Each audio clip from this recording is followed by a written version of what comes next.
एक बार सोचो, आज सुबह जब तुम्हारी आंखें खुली तो पहला ख्याल क्या था? किसी का चेहरा आया, कोई बात याद आई जो अभी भी अंदर कहीं दर्द कर रही थी, कोई रिश्ता, कोई इंसान, कोई जगह जो तुम्हें सुकून नहीं देती, फिर भी तुम उसे छोड़ नहीं पाते। आज हम उसी बारे में बात करेंगे, उस दर्द के बारे में जो तब होता है जब दुनिया तुम्हें थका देती है पर तुम फिर भी उसी दुनिया में रहना चाहते हो। बहुत बार हम सोचते हैं कि शांति का मतलब है सबसे दूर हो जाना, रिश्तों को छोड़ देना, फोन को बंद कर देना, लोगों को अपनी जिंदगी से निकाल देना और एक ऐसी दुनिया बना लेना जहां कोई ही ना आ सके। पर सच इतना सिंपल नहीं होता, क्योंकि जब तुम अंदर से थक जाते हो ना, तब अकेला रहना भी सुकून नहीं देता, सिर्फ खामोशी मिलती है। तो फिर सवाल ये उठता है, आखिर करे क्या? कैसे पॉसिबल है कि हम सबके साथ रहे भी और खुद को भी बचा पाए? क्या ये सच में हो सकता है? हाँ, हो सकता है, पर इसके लिए तुम्हें कुछ ऐसी चीजें सीखनी पड़ेंगी जो ना स्कूल में सिखाई जाती है, ना घर में कोई प्रॉपरली समझाता है, और सोशल मीडिया तो बिल्कुल नहीं दिखाता।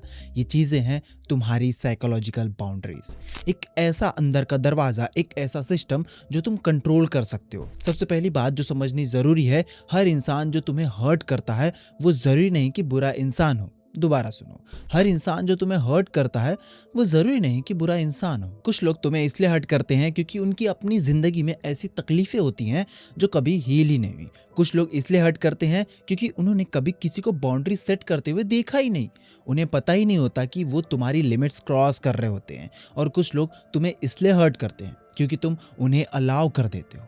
ये लास्ट वाली बात थोड़ी चुभेगी, पर सबसे इंपॉर्टेंट यही है। बहुत बार तुम अपनी ही शांति की चाबी किसी और के हाथ में दे देते हो और फिर उन्हें ब्लेम करते हो कि भाई वो बार बार दरवाजा क्यों खोल रहे हैं। आखिर तुमने ही तो एक्सेस दिया है। अब एक सिचुएशन इमेजिन करो, एक दोस्त है सालों पुराना, हर बार जब तुम उससे मिलते हो तुम्हें एक अजीब सा बोझ फील होता है। वो अपनी प्रॉब्लम्स लेकर आता है, तुम सुनते हो, सोल्यूशन देते हो, इमोशनल सपोर्ट भी देते हो, जैसे वो एक अंधेरे कमरे में हो और तुम खुद को जलाकर उसके लिए रोशनी बन जाते हो। पर जब तुम वापस घर आते हो तुम खुद खाली हो चुके होते हो, बिल्कुल ड्रेन, जैसे किसी ने तुम्हारा चार्जर यूज कर लिया हो और तुम 0% पे आ गए हो। फिर तुम कहते हो खुद से, यार ये बुरा इंसान तो नहीं है, वो जेन्युइनली स्ट्रगल कर रहा था, तो मैं क्या करूं? ये वही पॉइंट है जहां ज्यादातर लोग गलती करते हैं। या तो वो सब कुछ चुपचाप झेलते रहते हैं या अपनी शांति सेक्रीफाइस करते हैं और फिर एक दिन सब कुछ टूट जाता है। या फिर वो एकदम एक्सट्रीम स्टेप ले लेते हैं, सीधा उस इंसान को अपनी जिंदगी से निकाल देते हैं। दोनों एक्सट्रीम्स हैं और दोनों में दर्द होता है, लेकिन एक तीसरा रास्ता भी होता है और वो रास्ता है अपनी एनर्जी को कॉन्शियसली मैनेज करना। इसका मतलब ये नहीं कि तुम उस दोस्त की मदद करना बंद कर दो, इसका मतलब ये है कि तुम पहले अपना ग्लास भरो फिर दूसरों को पानी दो। हवाई जहाज में हमेशा कहते हैं ना, अपना ऑक्सीजन मास्क पहले लगाओ फिर दूसरों की मदद करो। ये सेल्फिशनेस नहीं है, ये सर्वाइवल है। और एक भरा हुआ इंसान ही सच में किसी और की मदद कर सकता है, एक खाली इंसान सिर्फ दोनों को डुबा देता है। अब बात करते हैं एक और बहुत इंपॉर्टेंट साइकोलॉजिकल कॉन्सेप्ट की, और वो है इमोशनल रिएक्टिविटी। और तुम्हें इसे अलग करना है अपनी आइडेंटिटी से। ये थोड़ा डीप है तो धीरे धीरे समझते हैं। जब कोई तुम्हें कुछ ऐसा बोलता है जो तुम्हें अंदर तक हिला देता है, एक ताना, एक क्रिटिसिज्म, एक कंपैरिजन, एक कोल्ड रिप्लाई, तो तुम्हारे साथ क्या होता है? सिर्फ एक सेकंड के लिए रुको और देखो, एक आग सी लगती है दिल में, या थोड़ा सा दर्द होता है, या शायद नमनेस। ये जो फीलिंग है ये रियल है, लेकिन फीलिंग तुम्हारी आइडेंटिटी नहीं है, ये सिर्फ एक वेव है। वेव आती है, वेव जाती है। तुम वो नहीं हो जो तुमने फील किया, तुम वो हो जो उस फीलिंग को ऑब्जर्व कर रहा है। और यही अवेयरनेस, सिर्फ यही एक अवेयरनेस तुम्हें एक नई ताकत देती है। जब कोई बात तुम्हें ट्रिगर करती है तुम तुरंत रिएक्ट नहीं करते, तुम रुकते हो, एक गहरी सांस लेते हो और फिर कॉन्शियसली डिसाइड करते हो, क्या ये बात मुझे इतना अफेक्ट करने लायक है? क्या ये इंसान मेरी शांति को डिसरप्ट करने का हक रखता है? सवाल सिंपल लगता है पर इसका इम्पैक्ट बहुत गहरा होता है, क्योंकि उस मोमेंट में तुम रिएक्शन से चॉइस की तरफ शिफ्ट हो जाते हो। और जब तुम ये चूज करने लगते हो कि कौन तुम्हें इमोशनली अफेक्ट करेगा, तब तुम्हारे अंदर एक इंटरनल डोर बन जाता है, एक ऐसा दरवाजा जिसका कंट्रोल सिर्फ तुम्हारे हाथ में होता है। एक और चीज है जो हम सब करते हैं पर कभी ओपनली बात नहीं करते, और वो है खुद को ओवर एक्सप्लेन करना। जब भी हमें किसी को ना बोलना होता है हम सीधा ना नहीं बोलते, हम उसके साथ एक पूरा पैराग्राफ देते हैं, एक्सक्यूजेस, एक्सप्लेनेशन, जस्टिफिकेशन और ऊपर से अपॉलॉजी भी। धीरे धीरे ये एक पैटर्न बन जाता है जहां लोग समझने लगते हैं कि तुम्हारा ना फाइनल नहीं है, बस थोड़ा और पुश करो, थोड़ा और कन्विंस करो और वो हाँ बन जाएगा। पर सच तो ये है कि ये हैबिट तुम्हारी पीस को सबसे ज्यादा डैमेज करती है, क्योंकि जब तुम हर डिसीजन को जस्टिफाई करते हो तुम इनडायरेक्टली ये बोल रहे होते हो कि तुम्हारा डिसीजन तब तक वैलिड नहीं है जब तक कोई उसे एक्सेप्ट ना करे। याद रखो, ना एक पूरा सेंटेंस है, एक कंप्लीट, डिग्निफाइड, रिस्पेक्टफुल सेंटेंस। मैं आज नहीं आ पाऊंगा, बस मुझे कंफर्टेबली नहीं लगता, बस। और एक्सप्लेनेशन देने की जरूरत नहीं है। तुम्हारा टाइम, तुम्हारी एनर्जी, तुम्हारा इमोशनल स्पेस, ये सब तुम्हारा है और इन्हें प्रोटेक्ट करना तुम्हारी रिस्पॉन्सिबिलिटी है। किसी और को सेटिस्फाई करना तुम्हारी प्रॉब्लम नहीं है। अब बात करते हैं उन लोगों की जो सबसे ज्यादा अफेक्ट करते हैं, अपने लोग, फैमिली, वो लोग जो तुम्हारे साथ रहते हैं, जिनसे तुम दूर नहीं भाग सकते। जब कोई स्ट्रेंजर हट करता है तुम्हारे पास ऑप्शंस होते हैं, डिस्टेंस बना लो, पर जब वो तुम्हारी माँ हो, तुम्हारे पिताजी हो और भाई बहन हो, तब बस उन्हें छोड़ दो। इतना सिंपल नहीं होता। प्रैक्टिकली भी और इमोशनली भी तुम उन्हें नहीं छोड़ सकते। तो इस सिचुएशन में क्या होता है, और यहाँ एक बहुत ही इंपॉर्टेंट साइकोलॉजिकल आइडिया है, डिटैचमेंट विथ लव। डिटैचमेंट का मतलब ये नहीं कि तुम उनसे प्यार नहीं करते। डिटैचमेंट का मतलब है तुम उनकी दुनिया को अपनी दुनिया समझना बंद करते हो। उनका दर्द उनका है, उनका गुस्सा उनका है, उनकी डिसअपॉइंटमेंट ये भी उनकी है। तुम वो नहीं हो। तुम उनसे कनेक्टेड जरूर हो, लेकिन तुम एक अलग एंटिटी हो और वो एक अलग एंटिटी। जैसे एक नाव एक किनारे से बंधी हो, वो नाव कनेक्टेड है लेकिन वो किनारा नहीं बन जाती। दोनों जुड़े तो हैं पर दोनों अलग है, दोनों में फर्क है। और साथ ही ये भी समझना जरूरी है कि कुछ लोगों का बिहेवियर तुम चेंज कर ही नहीं सकते, तुम सिर्फ अपना रिस्पॉन्स चेंज कर सकते हो। एक इंसान जो हमेशा क्रिटिकल रहता है वो तुम्हारे समझाने से नहीं बदलेगा। एक इंसान जो हमेशा नेगेटिव सोचता है वो तुम्हारे पॉजिटिव रहने से नहीं बदलेगा। तुम उन्हें फिक्स करने की रिस्पॉन्सिबिलिटी मत लो, ये तुम्हारा काम नहीं है। तुम्हारा काम है अपनी एक ऐसी इनर स्पेस बनाना जहां कोई भी हो, चाहे कितना भी कोशिश करे, तुमसे तुम्हारी शांति छीन ना सके।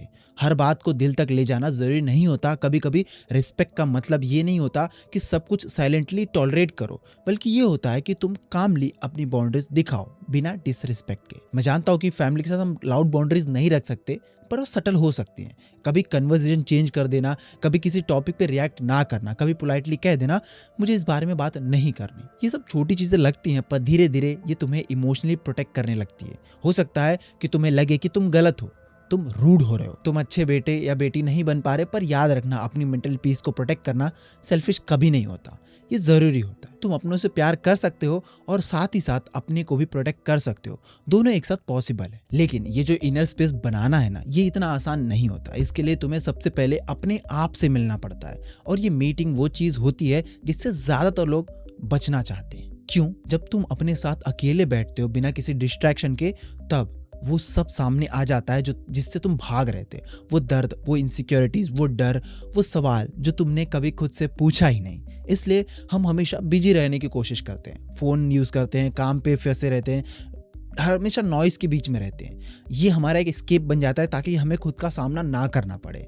पर जब तुम हिम्मत करके उस खामोशी में जाते हो और वहां रुकते हो, भागते नहीं, तो धीरे धीरे कुछ बदलने लगता है। तुम अपने आप को समझने लगते हो, तुम अपने दर्द को सुनने लगते हो, और एक पॉइंट आता है जब तुम अपने ही दोस्त बन जाते हो। और जब तुम अपने सबसे अच्छे दोस्त बन जाते हो, तब तुम्हें किसी और की जरूरत नहीं पड़ती खुद को बचाने के लिए।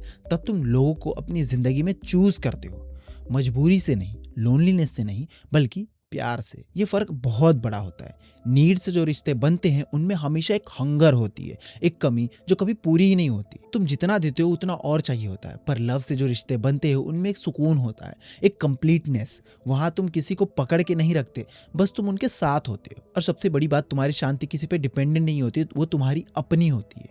और एक प्रैक्टिकल चीज समझो, अपनी डेली लाइफ में कुछ ऐसी जगह बनाओ जो सिर्फ तुम्हारी हो। जैसे सुबह की एक कप चाय जो तुम अकेले पियो बिना फोन के, या 10 मिनट का वॉक जहां तुम सिर्फ अपने सांस ले रहे हो और खुद में हो। या एक डायरी बनाओ जहां तुम लिख सकते हो जो तुम किसी को कह नहीं पाते।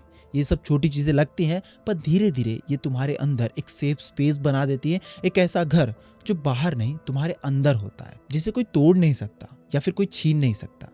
जिंदगी में लोग आएंगे जाएंगे, कुछ तुम्हारे वक्त लेंगे, कुछ तुम्हारी एनर्जी, कुछ तुम्हारा ट्रस्ट, और कुछ लोग सच में तुम्हें प्यार करेंगे। और जब तुम्हारी शांति स्ट्रांग होती है ना, तब तुम इन सब में फर्क समझ जाते हो।